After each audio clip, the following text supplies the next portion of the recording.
The Fox Cities is filled with beautiful music, and Emily Deem is live in Appleton to show us how a marimba festival is making a difference for people all over the world.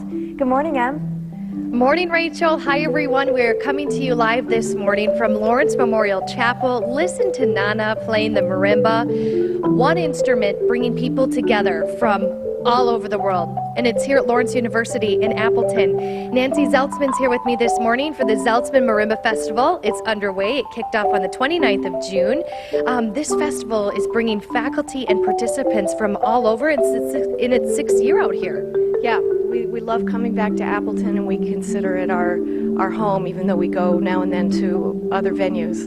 But we really love it here. Yeah, Nana is actually going to be performing tonight.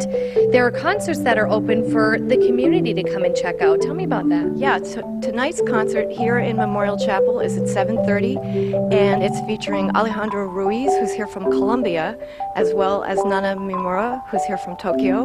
So they're the two headliners tonight.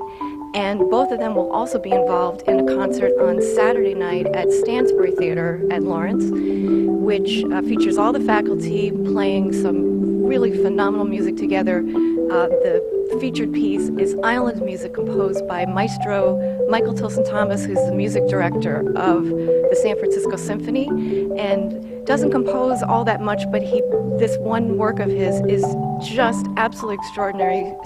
It's a whole world of music. And features marimbas. And as the artistic director, to see everybody coming together to play on this one instrument, what does that mean to you? It's, everybody just feels this community around this instrument, and to be able to share our passion with each other is it affects all of us in a really deep way. And Nana's playing Countess Kathleen from Riverdance, and this will be one of the pieces she plays this evening as well. And all of the different styles of music that everyone's playing is amazing as well. Yeah, so she's very interested in Celtic music right now, and so here you go. Yeah. Go to our website to learn more about the concert that's taking place tonight. Coming up in the 8 o'clock hour, we're going to tell you about another event that's taking place today, but let's go ahead and listen to Nana. Nana, take it away.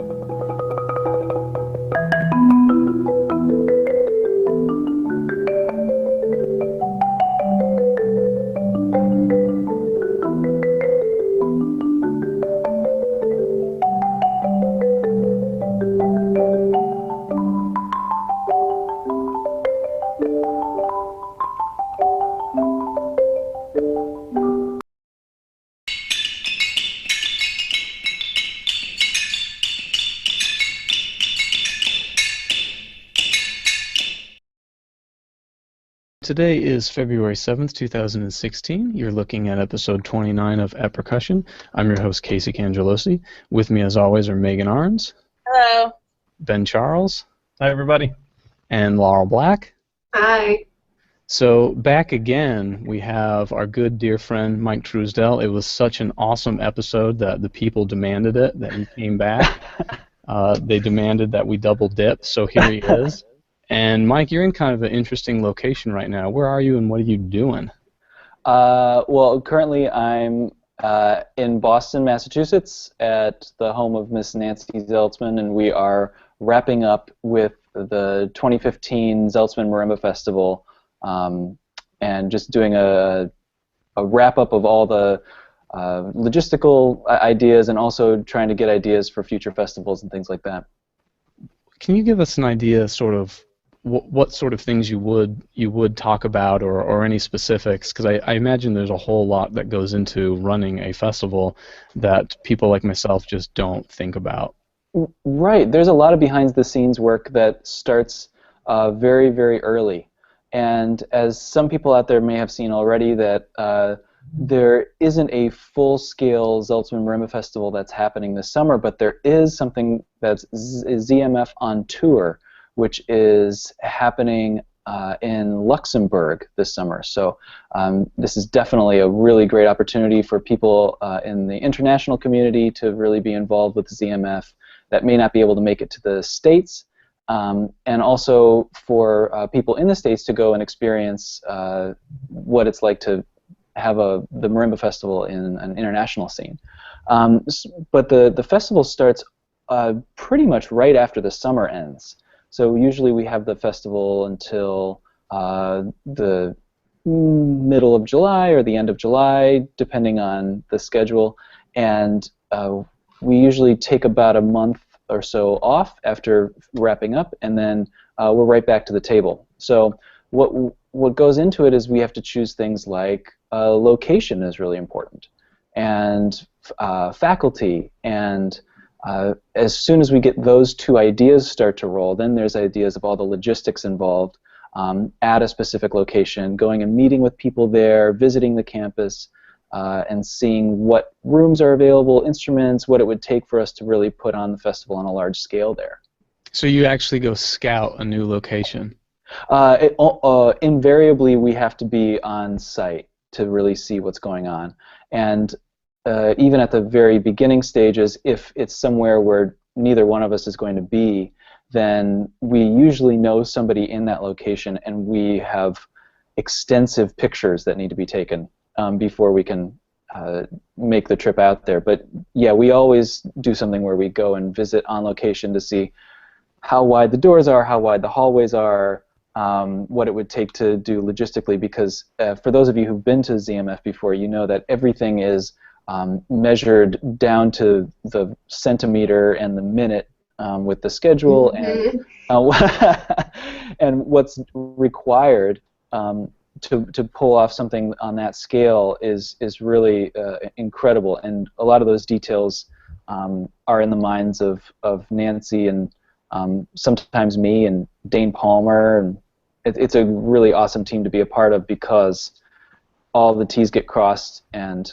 it has to start really soon. I don't know if you guys know this, but I met someone really special in my life at a ZMF.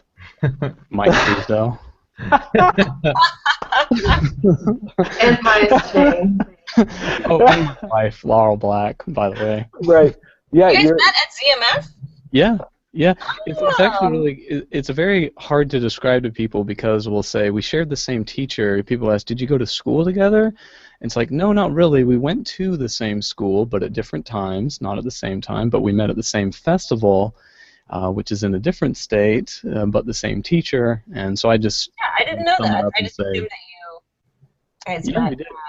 Well, also, let me just throw out a little disclaimer that it's not guaranteed for all participants of ZMF to walk away with a spouse. It should be, though. It should be. I just want to know, like, it's happened before, because I think there's actually multiple couples that have come out of ZMF. Yeah, that's right. Yeah, we kind of had a running roster, right, Laurel? Yeah, at one point we did. Yeah. This reminds me, Mark Ford, who is a recent father, has a picture now. His wife put it on Facebook of their like 6-month-old daughter at some like children's music camp at North Texas, and his daughter is playing like a little Orff instrument, and it's like the cutest thing I've ever seen. Awesome. Drums are easy, man. That's why. Laurel, you were gonna tell us a little something about the National Endowment for the Arts, right?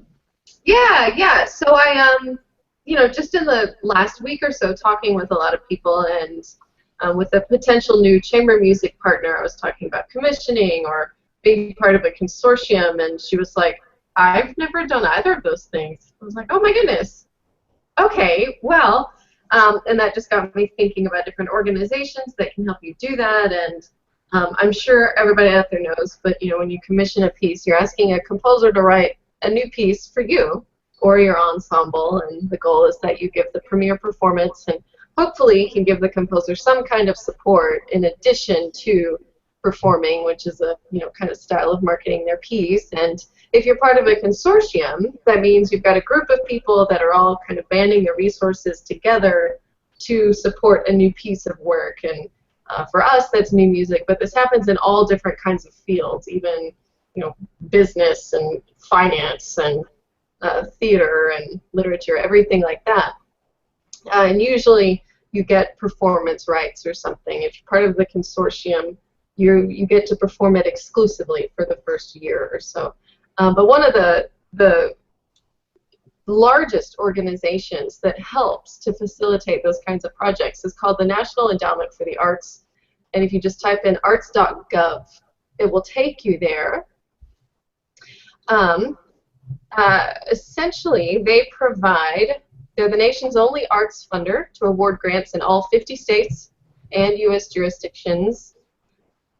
And they have, I think, kind of 3 main grant awarding projects. So if you've got an idea and you want to raise some money, you can work on your own to do that, and then you can apply for a matching grant. So you can essentially end up with twice the amount of funding. Let's see, they've got something called Artworks, which is the largest funding category, supporting the creation of art that meets the highest standards of excellence and promoting public engagement with diverse and excellent art, lifelong learning in the arts, and the strengthening of communities through the arts. Matching grants ranging from $10,000 to $100,000. So we're talking about large amounts here. And in 2015, they awarded over 1,700 grants, totaling more than $52 million in that one category. They have another program called the Creativity Connects pilot grant opportunity that supports partnerships between arts organizations and non-arts sectors. So if you have an idea that is really collaborative, so maybe you're part of some chamber ensemble and you want to do something with a different industry, maybe some type of environmental engineering firm or something like that, or even a faith organization is included in this particular grant opportunity. As long as it demonstrates the value of working with the arts, builds bridges for new relationships, constituencies, and it's innovative in terms of having common goals, you're able to apply for those particular grants. Lastly, they have a category called Challenge America that offers support to small and medium-sized organizations for projects that extend the reach of the arts to underserved populations. So maybe you're from a really small town, you've traveled elsewhere to receive your arts education, you take something back to where you're from, where perhaps your kind of music is not represented so in such a saturated way. Let's see, the program offers matching grants of $10,000. And so in 2015, they funded 163 projects totaling $1.63 million. And so in 1 year alone, they'll produce more than 30,000 performances, projects that themselves, after they're funded, generate over $600 million in revenue for the arts for all of these particular organizations. So it's a really, really huge group that you can apply to. Some of the deadlines are really quickly approaching. So if you're interested in any of these things, Artworks, Creativity Connects, or Challenge America Guidelines Workshop, you'll want to look there pretty soon. The other cool thing that I like about the National Endowment for the Arts website is a publications section, which is really cool. So the NEA will put out its own publications about certain large seminars or meetings, anything kind of all around the world that's happening that has to do with the arts. And for example, recent articles are the Summit on Creativity and Aging in America, the Arts in Early Childhood, Social and Emotional Benefits of Arts Participation, How Creativity Works in the Brain. That's kind of been touched on only a few thousand times in the podcast. When the Going Gets Tough, Barriers and Motivations Affecting Arts Attendance. So really just a huge resource for some digital publications on just what's happening with the arts in general right now. And it's from the NEA, so it's a group that has the funding to do really rather extensive research, so you're going to get correct information. And I think things like that always help us when we are discussing what we do or our field with those that are non-artists, being able to speak to them in terms of what arts and aging have, or the emotional benefits of kids being part of arts organizations. I think that's always really, really beneficial because we all have that in common. So again, it's arts.gov. That's the website for the National Endowment for the Arts. If you've got a cool project, you can apply for some monies to help it get off the ground. So that's my main topic. But I'm wondering, Mike, you said you've never been part of a consortium. Is that right? Yeah, I've been a part of a few. Yeah, and yeah. Will you talk about the terms and maybe what those projects were for, I don't know, 2 minutes or so? Sure. Yeah, I think the one that probably was the largest most recently that I led was one by a guy named Snowden for a piece called Long Distance, which is myself and a man named Tim Briones led that one up, and we met Steve Snowden when he was the composer in residence for the Nief-Norf Summer Festival, and then we subsequently both asked him for a piece, and we combined our pieces to make the piece. There's 2 movements for marimba and 2 movements for vibraphone with electronics. Yeah, generally there's a lot of little tiny details, but generally the steps are, number 1, find a composer. You can find them just by listening to CDs or going to concerts, or you might come across them at different summer festivals. So again, that's another encouragement for people to go out and explore newer music, because you don't know what you're going to find or who you're going to meet. And find a composer and find what you might want from them. That's kind of an optional thing. Like you might want a marimba piece or a setup piece or a chamber piece, and maybe have in mind something that you'd want to receive from them or have them contribute to the repertoire. Then contact the composer and figure out what they would ask for with the piece in terms of money or performances or performing rights or recordings, perhaps, and then you would then try to find your consortium, and it's usually from people that are close to you or people that you know are in the same field as you, and sometimes it's a blanket email, and sometimes it's finding people and chatting them up and calling and things like that. But then you find your group, figure out how much everyone would contribute, because everyone is going to contribute just a little bit more, and then little bit, and then that's going to contribute to the whole.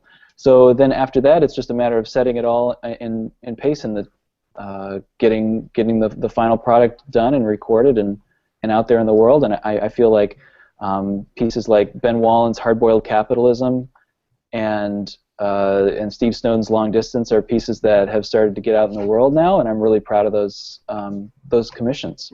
Yeah, I was recently part of a consortium, and Mike, I think you were too, for Mark Applebaum's Composition Machine #1. Absolutely. And that was an interesting one, because the Mark Applebaum, as far as I know, doesn't charge for any of his music. He like electronically distributes most of it through PDFs. And so the way this consortium worked is it was $100 to join the consortium, and you had a year where if you gave a performance of the piece, it knocked $10 off of your fee. Oh. So basically, if you performed the piece 10 times in the first year, the piece was free, or it was any combination of $10 increments of money or performances. Interesting. That's clever. It's cool. I like it. I ended up paying $100 for the piece, but but I know some people did perform it in the first year, and it's a piece that I'm very interested in performing when I know that I can do it right, but I'm not interested in kind of rushing into it. So Mike, did you pay $100 as well, or did you manage to knock your fees down? Sadly, I didn't play the piece in the first year, but it's a really unique way of going about it, and I think that he's done that also in the past for other pieces. But yeah, this is a really fabulous way to get your music out there in the world and distributed. So if there's any composers that are watching, you aren't necessarily going to make as much money as you might want, but I don't know. But the idea is that you're going to get a lot of performances if you structure your piece distribution like that. Yeah. I think there are so many benefits to doing it that way, and I think the times that I've been a part of consortiums and that they were the most valuable was, first of all, when I played the piece, but also when the leader of the consortium and the composer were both very involved and in touch during the process. Like I've been a part of some where it's just like, will you participate in this? And you pay your $100 or whatever, and then you get the piece and everything's over. But when they're in communication throughout the process and you're a part of the process, and whether that's, hey, try out this draft, or hey, I'm looking for ideas for this, or hey, check this out, what do you think? Whether you choose to participate or not, I think that's really cool. And then afterwards, if the leader of the consortium is very involved, I think the piece actually gets more plays that way too, by saying, hey, remember this happened, or here are my performances, and also the composer asking, when are you performing it, and asking for programs. And I don't know, I just love that because I think it's so easy for the piece to be written and then for it to kind of just go into the world, So I wanted to jump in and ask Mike's opinion on this, but really anyone to give a response. I had a conversation about these consortium type pieces probably about 5 years ago with Shi Wu, and in so many words, Shi said these consortiums are great for the composer because they can unite a lot of people to basically pay for the piece, but for the performers, if you're not the organizer, you're basically paying some extra money to get a piece in a few months that you have a 6-month exclusivity after the premiere's been done or something like that. It's not all that beneficial. There's an argument for the fact that it's not all that beneficial for most people to join these consortiums because, like I said, if you're not involved at all in the planning of the piece, you might not really get anything out of it versus just buying the piece from Steve Weiss. Versus if you're friends with a composer and you really were to work with that person that's a lesser known composer. So I don't know, it's certainly a balancing act, but any opinions on that? Yeah, I mean, I think that it's a great point because you could, I mean, what she's saying is you could pay $100 to get a piece created, or you could pay $25 and still be able to play the piece. Yeah. So doesn't it make more sense to pay $25 and play the piece? Market shopper. Right. So it's a really interesting point, and I mean I think that it might speak to the motivations of the performer also, because for me I'm excited to have new pieces be created, and I'm excited to be a part of that process, and so therefore I am more than willing to contribute whatever money I have to the creation of these new pieces. So something like what ZMF did with ZMF New Music, or the Consortium for Long Distance, or right now Keith Aleo and I are doing a new consortium for suitcase pieces. Or anything like that, I'm more than willing to contribute my time and money, and that's because that's where I'm at. I really love that process. If you may not have the time, there's also been consortiums where I've had to say no because I generally may not have the time or the energy to play the pieces at that particular time. So I might have to say, unfortunately, I might have to pass on this, but that's just me picking and choosing based on my schedule. So everyone has the ability to do that, and I think it's a really great thing if you do it, and it's fine if you don't. Yeah, I agree with everything you guys have said. To your point of it's the performer's motivation. I was talking with my students just the other day about it's if you find a chance to be distinctive, if you find a chance to stand out, people really try to do that. I mean, those are career-building things. I mean, I'm pretty sure it used to be if you could play the bone alphabet, you were the deal. It's insane that like more than 2 people are doing that. It's insane.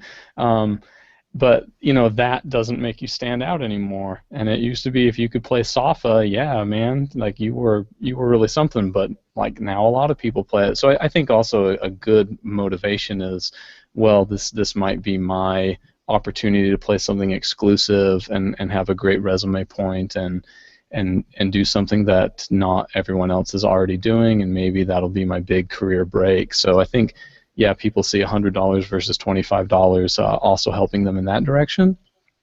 Well, I think one thing that I hinted at that I hadn't really even thought about before till it came out of my mouth is the fact that if you're an undergrad student, there are a ton of composers just down the hallway, and you Yeah. can actually work with them and get a piece like custom fitted to you.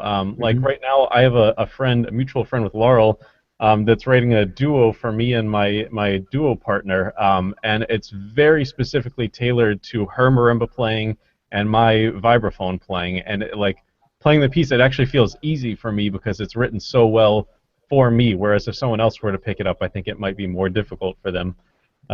So yeah, I think there is certainly something to be said for, instead of paying $100 to get this piece that you could buy for $25 later, why not actually work with a composer that's maybe not as well known, but that could actually tailor a piece to you?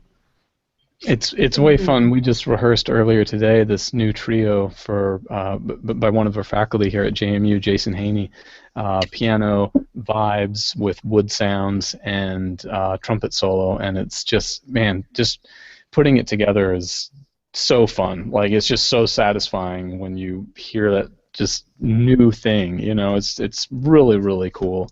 That's cool. But yeah, I totally agree. It's like there's so many composers, and I'll bring up the source again, composercircle.com, by another one of my colleagues and composer friends, Eric Genovan. If you're ever looking for composers to just cold call, that'd be a great place to start. And to add one more organization to Laurel's list of places to find money would be New Music USA. And I think project grants were just announced last week, I think, but they do a call for grants twice a year, I believe. Megan, sorry, could you say the name one more time? Your mic cut out for just a second. Oh, really? New Music USA. Okay. Yeah. And so that's just specifically music, not all of the arts. But they're a part of the Performing Arts Alliance, the International Association of Music Information Centers, and similar efforts. Oh, wait, sorry. But I don't know who. Anyway, they give out over $1 million each year for new music projects. So that's another good source to check out. Have any of Music USA grants? I'll be applying for some in the very near future. Yeah. Very good. What do you guys think of Kickstarters in this scenario? Use sparingly. Yes. I agree. Okay, why? I just know nothing about it. Okay, here's my opinion, and it's not so much for creating pieces, but let's say someone puts on Kickstarter like, help fund my trip to go to Africa to study Ghanaian drumming or something like that. I think that's really cool, but not to sound greedy, what am I going to get out of you going to Africa? Like, if I'm really interested in that, I should be the one starting the Kickstarter, you know? So I think with creating a piece, it's Kickstarter's great for like collecting money for a consortium, but you know, especially people that try to fund their trips with Kickstarter, it's like, you know, I've never donated to a friend's Kickstarter so that they could go on a trip, you know. I heard a really cool Kickstarter, and by cool I mean freaking terrible, and it was, I want to write a method book. Pay me to write it. Like, Yeah. It was. And it stayed at just 0. Like, it was just some. Gosh, it's awful. We should start a Kickstarter to start a percussion podcast. Yeah, to buy the USB thing, Megan. Yeah, right. Buy Megan an icicle. Yeah, I think one of the problems with Kickstarter, or one of the irritating things about Kickstarter, is that it's so social media centered. So I think if it's done really, really, really well, and you're planning out exactly when and how you're going to contact people, and you don't do more than one a year or one every 3 years for a project, then that's great. But I think, you know, everyone starts saying, oh, this is really easy, I'm going to do this too. And then we've got all these Kickstarters all over Facebook, and it's just kind of in your face. Yeah. Well, there's also the thing of like, well, if that's your baby, I got plenty of my own ideas up here that I want to fund. There's not room to add in worrying about funding yours. Yeah. No offense. But well, you know, that was one thing I was going to say back when we were talking about consortiums and commissions. I've had a hard time hopping on some of those simply because there's a list that long other pieces I already want to play. Like I think the list of pieces I want to play I won't be able to finish in my lifetime, and the pieces I want to write myself and play I won't finish in my lifetime. It's like I'm already behind. But still, I mean, again, I think it's great people do it, and it's important people do it. Yeah, Megan, what do you have for us today? Well, I wanted to talk about summer festivals since that was the first topic we were talking about. I wanted to point out in the August issue of Rhythm Scene there's a ZMF wrap-up thing here. Right there. Dude, see, that's awesome. See what she just did right there? Now I don't have to edit that in, Ben, Megan. See that?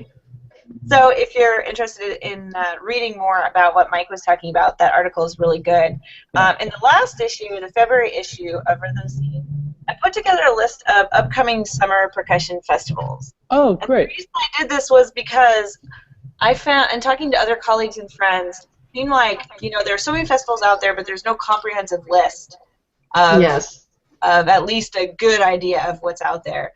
So, at PAS, there's a place to submit summer festivals, events, and things like that, but not everyone does it. So I think somebody kind of needs to be in charge of surveying what's out there. So we have some people on staff at PAS that have helped put this list together. But what I did was kind of categorize it, because I thought that one of the biggest problems with searching for summer festivals was as educators finding out, is it for high schoolers, is it for college students? If you've never, except for the festivals that you've heard of by ear, how do you know what's good for your students, and they can't just apply to everything, and some of them are expensive to apply to.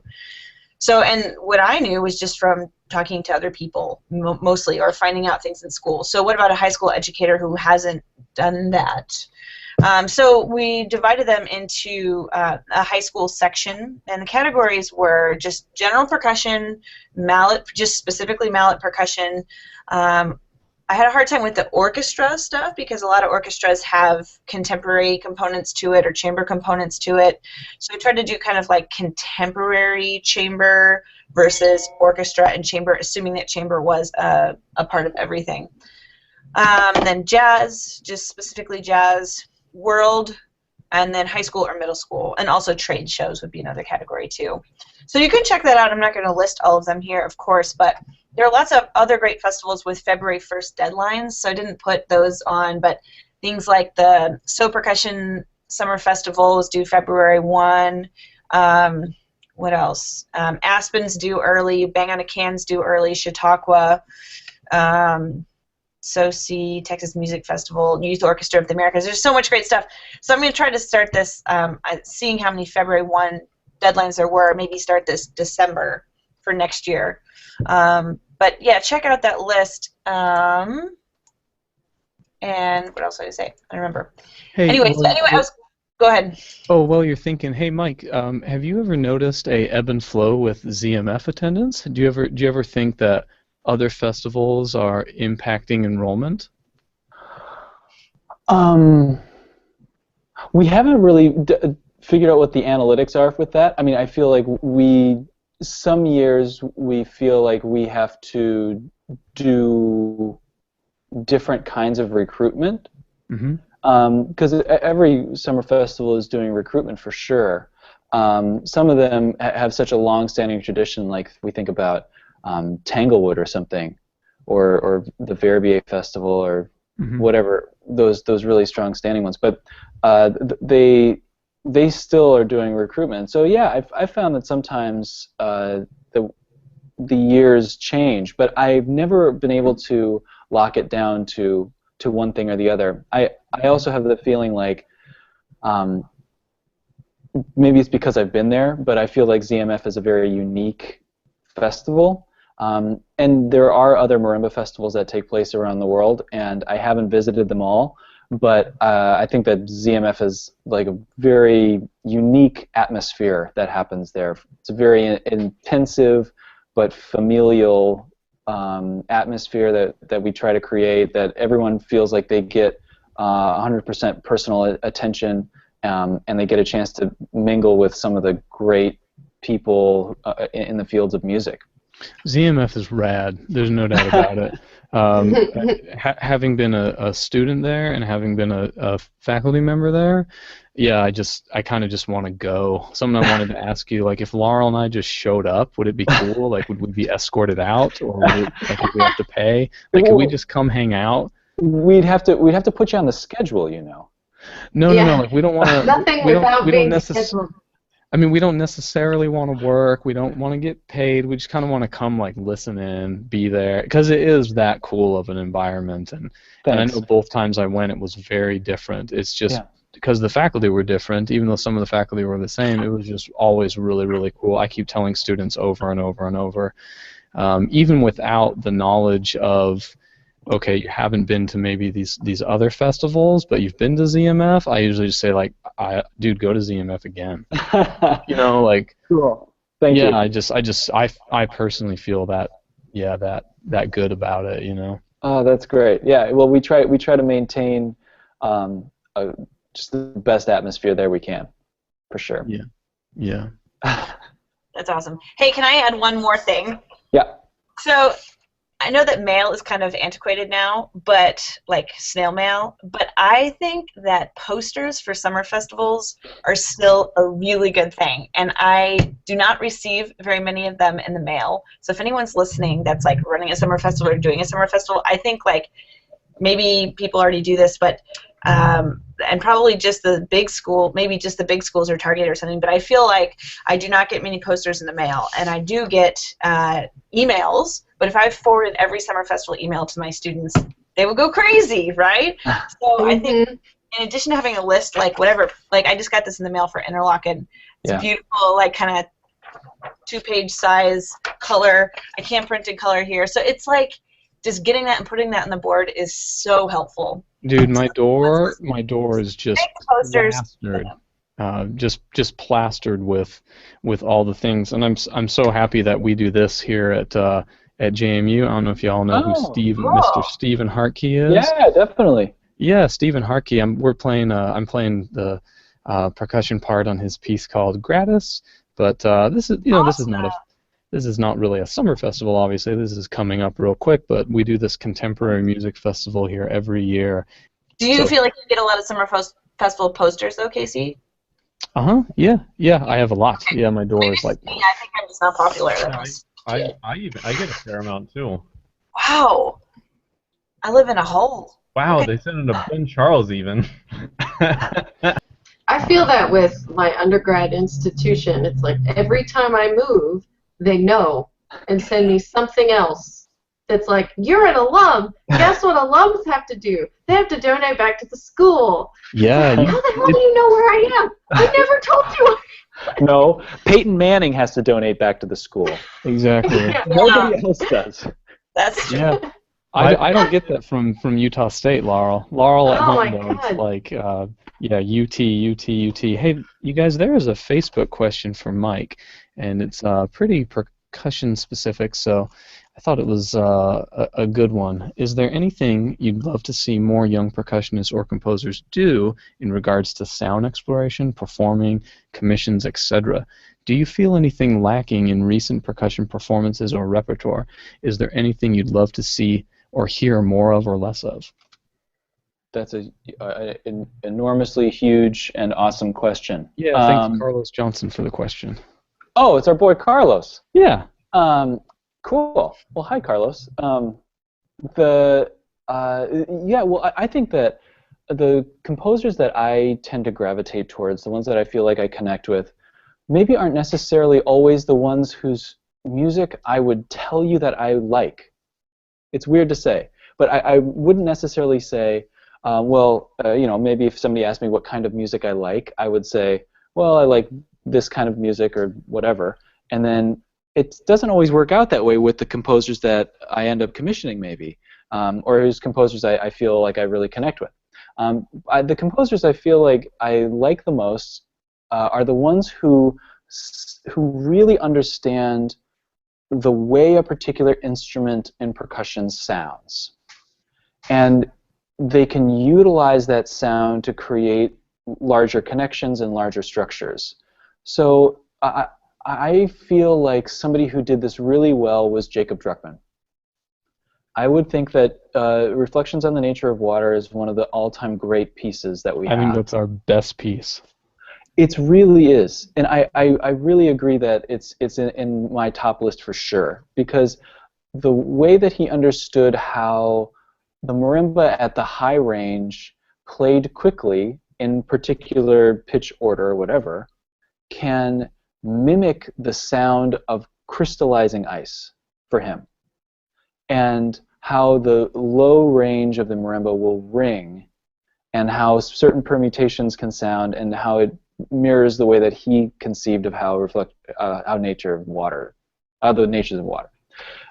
So I think that something like that is something I really connect with. Now, there's other composers that I feel like Steve Snowden, when I chose to commission him, something that stuck out to me was how creative he was in his exploration of motivation of sound, and how hands-on he was with sound.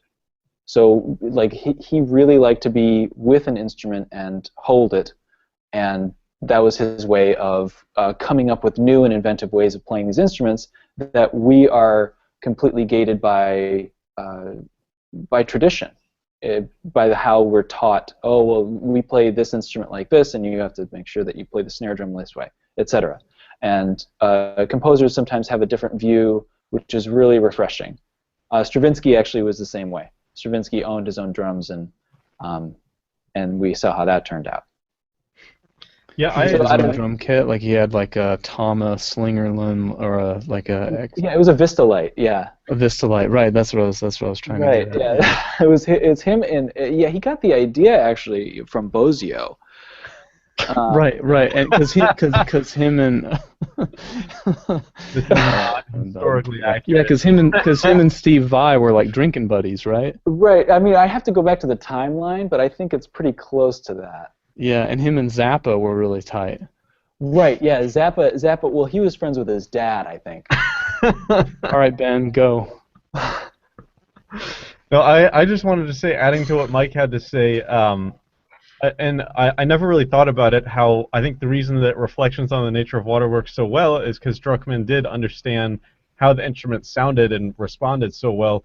And I think kind of in the same vein, one thing I would love to see more of is really good snare drum pieces. And I have like a very short list of, I call it snare drum pieces I would actually want to hear in a concert.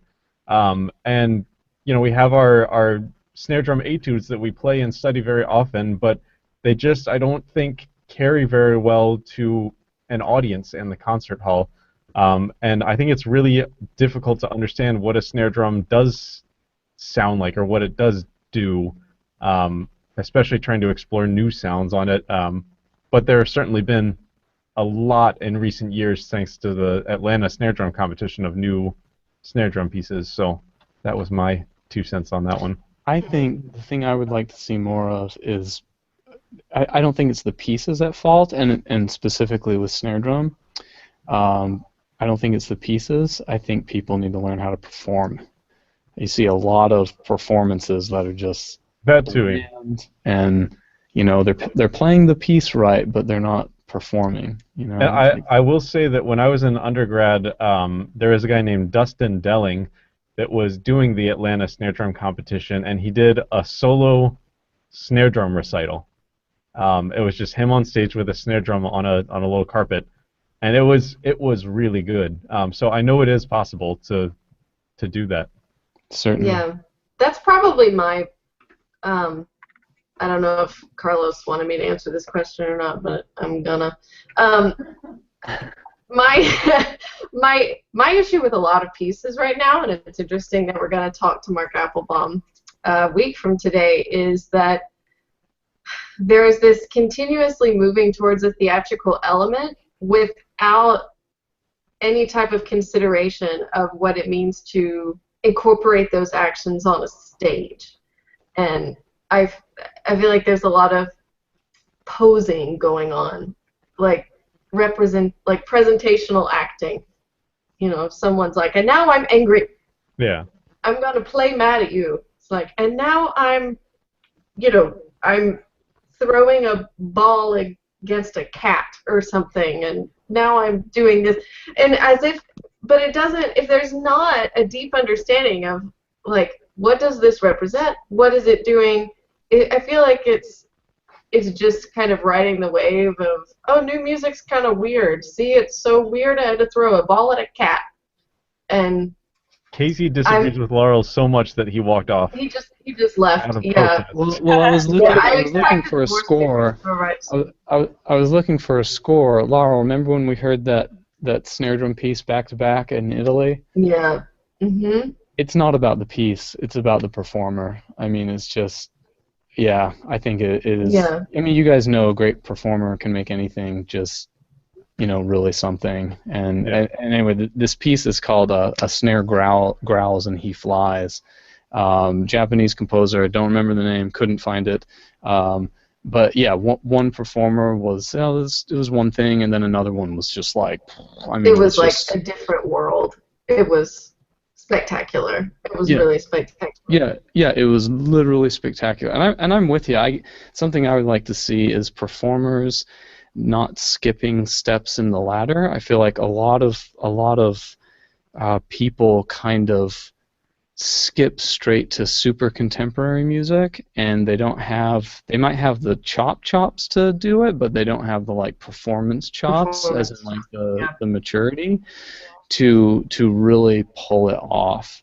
And I don't know, and I feel like they kind of hide behind this veil of like, well, it's this really conceptual, cerebral, academic thing, and the textbooks say it's awesome, and I'm doing it, so I'm awesome. And it's like, no, you need to, like, no, let's not just throw that piece together, that piece needs more time. Like, no, don't learn Safa in a month. You can't learn it in a month, even if you're Superman. I mean, I haven't even. That's one of those pieces on the list for me. I've never played Safa, but I mean, I'm going to take a year to learn it. Me too, but I'm going to take 2 years. Oh yeah, I'm going to take 2.5, Ben. I'm going to take 20 years. It'll take me 13 years.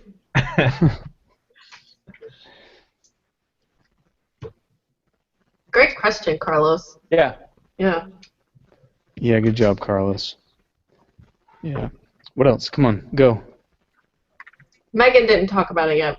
Yeah, go, Megan. I don't know. Well, just kind of continuing what you're talking about with the ladder, I think that is something that has been really frustrating to me also is people trying to do repertoire that's too hard too soon, and I think that part of that could also be that there's not a great, I mean, this is more pedagogical, but there's not so much great repertoire written for easier, I don't know, intermediate level, for example. I mean, I think that there have been efforts, especially Nancy's books, efforts to write and to have things composed that are, yeah, not quite so difficult, but that aren't cheesy, Hey, let's move to another Facebook question. This question is from Zach Albright. He says, I'd love to hear you guys talk about the balance between technical ability versus musicality, because oftentimes they're placed at odds with one another, but I don't think that necessarily needs to be the case. So, anybody? I think balance is a dangerous word, because that, and I think he's also hinting at this, but it's not like, oh, really technical, so it's not musical or something like that. I heard a very long time ago, John Parks talked about technique is what enables the music. So, yeah, I mean, in short, technique is just the vehicle for the music to ride on. You can't play music well if you don't have good technique, but good technique doesn't mean good music. Yeah, I think people like to say that. People like to say, well, I don't care how fast you can play. Look how mature I am. Look how mature I am because I don't care about technique. And look, I'm on another level because I don't care about that. But like you said, it's like, no, you need to be able to do that. Yeah. Typically the real musical players also have chops. And again, back to my little gripe about people playing contemporary music too soon. It's usually there. I mean, it's usually usually my beef with is like, dude, you don't have the hands to play rebonds. I'm sorry. You just don't have that yet, and you cannot control it, and everything is huge, and everything is army, and that's a technical thing. I mean, I'm not even to the level of like, I'm not sure you get the piece. Yeah. So the level of like, you're not pulling it off. And even at that though, like, you know, in I will go ahead and say that like any music is an evolution of all the music that has come before, even if it's something entirely new. So a piece like Corporal or something like that, you know, in my mind anyway, goes all the way back to Bach. And if you don't understand fundamentally how music works, and you can't demonstrate playing music with Bach, then how are you going to play a very contemporary piece well? So to me, I think contemporary music is not like an alternative to playing regular music or something like that. It should be, you should be able to do the regular music, I hate that word, but so well, and then do contemporary music on top of that. It's not some sort of like, oh, I can't, you know, play a B-flat major scale, so I just scrape weird things and, you know, hit myself in the face. And but I bet Mike could probably speak to that more than any of the rest of us. I do frequently hit myself in the face. No, I agree. I think that this is all, it's all really good points, and I do agree that that technical ability is very important, but we're talking about technical ability in terms of the speed that you can play, perhaps, or how accurate you are. But I think technique, we'd all agree, is something a little bit larger than that, and that it's technique is not only your ability to play single alternating strokes or double laterals, but also it's to produce the best sound, the most appropriate sound at the moment, based on your musical instincts and abilities. So somebody who, let's say, goes ahead and attacks Lachenmann before they've actually played a marimba before, they're not really getting into the idea of like what it means to create that scraping sound on the marimba. They're just saying, oh, well, I get to bypass the technical ability. So I think that we need to keep in mind the larger scope of what we're doing and why we're doing it in that regard. Actually, I get a lot of inspiration. Believe me, I'm serious about this. I get a lot of inspiration from this one Oprah quote. So I don't frequently quote the Queen Oprah here, but I do feel that she had a very important point, which is after she left the show and she started her own network.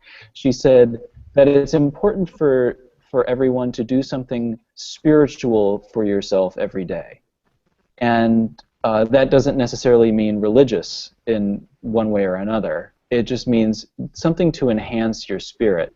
And I think that it could be as much as watching the sunset, or going on a long walk, or something like that. Maybe sitting down and really listening to a piece of music. But the idea is that you're building up your spirit in a way that can apply to your music making, and that can help you mature as a musician in ways that you may not be able to quantify, the way that you might want to quantify the metronome marking on a technical exercise. So I would agree that both the idea of physical technique and mental technique and aural technique all need to be developed at the same time. Wow, that's awesome. I've been thinking about this kind of a lot lately, the last point that you made, because I'm taking this class, this campus-wide class called mindfulness-based stress reduction, and it's just like, it meets once a week in the evenings for 2 hours, and it's not so much about the stress reduction, but it's more about learning how to be mindful. And something that keeps popping out to me, we've only had 2 weeks of class, but is just learning how and remembering to spend time with yourself, like actually being with yourself, you know, rather than your mind being here and there and here and there. And so she's been training us to do these 30-minute body scans, where right now you listen to a tape that kind of guides you through it, but ultimately you would do it yourself. And so it's a kind of meditation, but the goal is for your thoughts to be, you know, here the whole time, or really to not be thinking, but to be Lieutenant Commander Data does that when something's wrong in the system, a body scan. Oh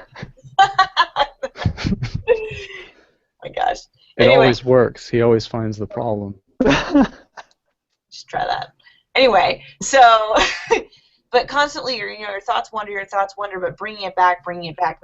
And I don't know, since I've been like really trying to be more mindful about being mindful, I've been able to do a lot more just deep thinking, you know, in a way, and rather than my mind just being here and there and here and there and there and there. And it really affects the rest of your day, I think, too. And I think in the same way, it would affect the way you make music because it's more present in your life rather than like, I'm going to think about this and this and this and this. Okay, but like how, you know, it takes a lot of time and consistent thinking to develop something like that. I've been on this new faculty academy, and a lot of the class meetings have been about just organization and career path and what to do for your tenure file and stuff like that. But the last one, it wasn't the topic, but it came up in conversation, and it was if you're not getting done, you know, if you're leaving the office every day feeling like you didn't achieve what you wanted to, and for your own satisfaction, like if all you did was work and all you got done was email and all you got done was class prep and this and that, you got to address it because you don't want year after year after year after year go by and you can't get anything self-fulfilling done. And people call that different things. Like I know one method calls that sharpening the saw, you know, where you do take a moment to learn a new piece that you don't have to learn, but you want to learn, or you do study a score, or you do finally just listen to something for the sake of listening, or you do just go, I don't know, do something you really need to do to decompress or whatever. But it really felt good to hear that because it made me decide, like, yes, okay, it is not okay that I'm not getting composing done right now. I need to do something about that, and I think I've figured it out. So I'm like stoked. Nice. Yeah, that actually, when I was an undergrad, that sort of thought stressed me out a lot, and that any hour of the day that you're awake, you could be practicing. And I think a lot of performers have this fear that someone else is practicing right now and I'm not, and that could make them better than me in the end. But obviously, if you practiced all day long, every single day, only taking breaks to, you know, go to the bathroom and eat some food, you're not going to be a very well-adjusted human being or good performer. So yeah, there's that balance to achieve for sure. I'd like to just butt in for a second and say that, just be clear that what Casey just pointed out about his faculty committee can apply directly to students in universities also. And that a lot of times you think that you're just going to follow the curriculum that your professor has, and then 4 years later you're going to come out and you may not feel like you've achieved what you want to achieve. And it's a really dicey issue, and we may not need to get into it here, but the idea of doing something for yourself also is possible. And what Ben just said, which is that you should be practicing a lot as an undergrad and a master's student in school. Like, you're there, you should be practicing almost all day. But the point is that you should also have time where you're dealing with things that you want to be dealing with. If I can make the recommendation that perhaps it's at the end of your day or something, like after you've done all your practicing for the day and all your homework for the day, and it's 3 or 4 o'clock in the morning, and you feel like you want to go to bed because you got to get up at 6 to play basketball, then you have to maybe take that extra 15 minutes and say, yeah, maybe I will listen to the first movement of Brahms' symphony or whatever, just to like do what I need to do for the day. Yeah.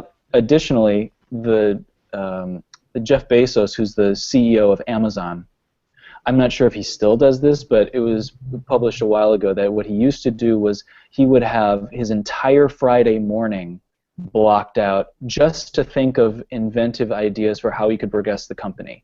So this is probably arguably one of the busiest people in all of the business world, and he took away 4 hours of the business day for him to just brainstorm every week. So I would say that could also be something for somebody who feels like they're not getting what they want to accomplish, and they may not be doing things for themselves as much, is block out a time and stick to it. And and you'll see progress, I can promise. That actually reminds me, I had forgotten about this until just now. My very first teacher that I studied with in high school, whose name was Don Bick, and he was the timpanist in the Richmond Symphony, and taught at VCU at the time. He had, I think it was once a week, he had a listening hour where he would shut out the entire world and just listen to music. And the way someone described it to me is, you could have been broken down 5 minutes down the street, and he would have not interrupted his listening hour to go help you out. That's how seriously he took this. So yeah, it's I think a pretty profound thing if you can dedicate yourself that much to the art of listening, or something along those lines. That's, I think, the musical equivalent of what you're talking about with Jeff Bezos. Yeah. Well, luckily, usually this stuff we want to do also helps us with our jobs. I think that's the nice thing about doing the thing you love for a living, is when we do want to sharpen the saw, it's actually benefiting us. Like a lot of people, their job and their joy is very segregated, and when they do want to make an improvement, it doesn't necessarily go into helping their job. So I think we're very lucky like that. I'll carve out time to relax. I will wake up early to relax, which sounds very weird, but I found I don't need 8 hours of sleep. I really don't. I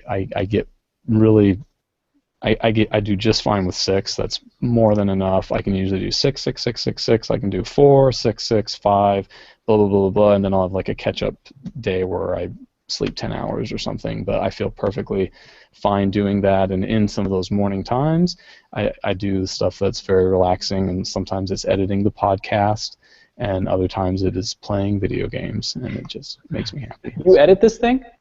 I edit this thing. I know, you'd think they would be better episodes, but yeah, it's edited. Yeah, you'd think the thing would be better, but hey, before we go, Mike, do you have anything cool coming up that any of our listeners could look out for, or anything we could plug for you? I think that these summer festivals that Megan was talking about, I would highly encourage any listener out there who's within the age bracket to apply for summer festivals. And I know it might take away from some work schedules, but even if you can get away for just a minute, just a couple weeks or a week or something from work to do a summer festival, it's highly recommended. This summer, I'm a huge fan of Nief-Norf. I'm a big Nief-Norf fan, and we're doing it again at the University of Tennessee. So I know that the deadline is passed. I'm not totally sure where we are with enrollment, but if there's extra spots available, I can let you know. So feel free to find me on Facebook or email or something, and let me know if you're still interested, but you may have missed the deadline. And if there's spots available, I can maybe send you a message. But yeah, it would be great to see everybody coming out to support these summer festivals and get a chance to work with people who you may not have worked with, and meet colleagues who you may not have met before. Hey, Mike, Nief-Norf has a participation aspect, like a traditional summer festival participation, but it would be possible for Laurel and I to just buy tickets to some of the presentations also, right? Yeah, absolutely. So what's unique about Nief-Norf is that it's an educational festival that has a huge performing component to it, but there's also a research element in the festival, where there are scholars from around the world, literally, that come in and present their scholarly research on given topics. So as somebody who comes to participate in Nief-Norf, either as a full-time participant or somebody who just comes in for specific events, and I'm not completely sure about the specific event thing. That is something that I'm sure it can be possible, and we'll make it happen. But yeah, it's something that's unique, that you can come in and be a participant, work with a fantastic faculty on not only percussion, but piano and wind instruments and string instruments, and play some of the greatest music out there right now. You play so much, it's unbelievable. And then you sit in a rehearsal, you work with composers. There's a fabulous composition faculty that's there. And then you go and sit and listen to somebody talk about their painstakingly beautiful research on whatever their field of interest is. So it's a great festival. You come out there feeling well-rounded, and I always feel inspired after I leave there. You mentioned scholars. Do you really consider Andy Bliss a scholar? No, I do. He is a scholar and a gentleman. When I taught 20th century the 20th century history class at Concord, I showed them the first couple of pages of Andy's music of David Lang dissertation, just to demonstrate how much you could look at a composer and just how many components. So we just kind of went down the table of contents, and just to simply examine, like, look at how many things you could do with the whole composer and just looking at their works, and then all the biographical things, and then how far you could get into just how many works, because so many young people just have a hard time talking about music, a hard time writing about music, and I think they aren't aware of just how deep you can dive. So yeah, of course, I kid. Yeah. Oh, he's awesome. Yeah, that's an incredible document. Yeah. Yeah, you guys, Nief-Norf, very cool. Yeah, well, maybe, Laurel, we should plan a little trip to old Knoxville, Tennessee. You can go down Peyton Manning Way. Yeah. Oh yeah, Peyton Manning Pass. Pass, sorry. Yeah. But well done. Yes. Yeah. I remember. Mm-hmm. Hey, you guys, Mike, thanks so much for joining us again, and good luck with your Nancy meeting and all your plans for Nief-Norf and ZMF. It's great, gang. Thanks for having me on. It's great to see y'all. Cool. All right, good job, fellas. We'll talk to you later. Bye. Bye.